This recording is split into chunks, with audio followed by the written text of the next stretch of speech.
How's it going, guys? Ben here with iTechTriad, and today we're going to be talking about the Kyocera Brigadier. Now, I've been using this over the past couple of weeks, and today I'm going to bring you guys my full video review. Now, in the video review, we're only going to be talking about 3 things I liked about the phone and 2 that I did not. If you want to know more, including the price and its availability, go ahead and check out the first link down in the description for my full written review. Now, so let's go ahead and get right into it, and one of the first things I really liked was the Sapphire Display. Now, the Brigadier has a Sapphire display at 4.5 inches with a 720p resolution, but because it's made of sapphire, you don't have to worry about the phone being scratched or cracked when it's dropped. Now, I wouldn't go too far on that, but the Sapphire display is definitely much more resistant than the average glass display, even the latest Gorilla Glass displays. So the Sapphire display was definitely a great bonus on this phone. I never had to worry about dropping it or leaving it in my pocket with my keys, so definitely a huge plus was the Sapphire display. But next, let's go ahead and talk about the programmable button on the side.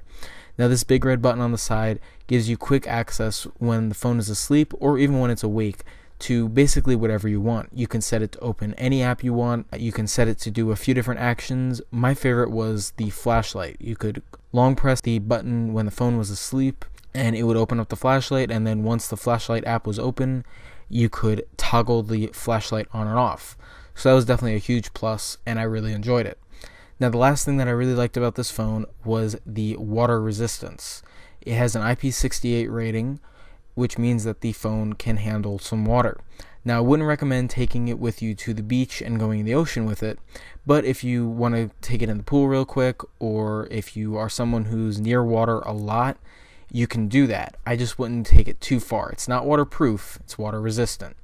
So that was definitely a huge plus, and I give big credit for that. I really like phones that are water resistant, and I want to see more of them out there.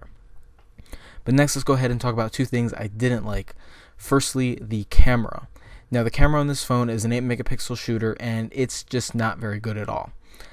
It doesn't take very good pictures. Colors are kind of washed out, and especially when you zoom in, things get very grainy. So definitely not a good camera. Will it get the job done? Yes. Will it do it well? No.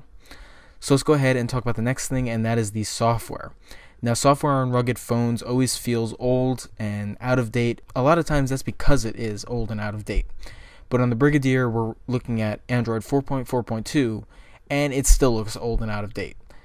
So they did leave a few stock-like elements in there, and that was great, but they also changed a lot of things to kind of fit the style of a rugged phone, and I don't think that was the best choice. So the software on this phone, definitely not a highlight. I definitely had a lot of problems, a lot more than I was expecting with the software on this phone. So if you guys want to know more about this phone, go ahead and check out the full written review. Again, that is linked directly down below in the description. While you're on your way down there, go ahead and give this video a like. So, what do I give this phone? I give it a 7.5 out of 10. Do I recommend you buy it? I only recommend you buy it if you are somebody who works a job in construction or near water, or basically anything where you are going to have your phone in danger or out of its element. So, definitely not a bad phone, but definitely not the greatest phone. So that's going to do it for our video review. Again, definitely make sure to check out the written review down in the description. Thanks for watching this video, guys, and we'll catch you in the next one.